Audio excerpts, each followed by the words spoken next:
Hello দর্শক বন্ধুরা, আজ হচ্ছে 30 জুন 2024। দেখতে পাচ্ছেন টাঙ্গাইল শহরের রাস্তার অবস্থা।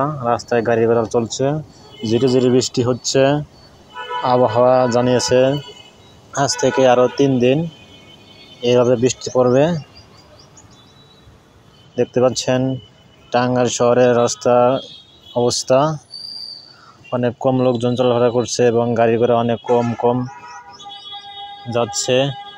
শুধু রিক্সা, দু একটা রিক্সা চলছে এবং যারা অনেকে ভিজে বাড়ির দিকে রওনা দিচ্ছে, বাসায় যাওয়ার জন্য রওনা দিচ্ছে, যার গন্তব্যে যাওয়ার জন্য। আকাশে দেখা যাচ্ছে মেঘ ভরা আকাশ, ধীরে ধীরে বৃষ্টি।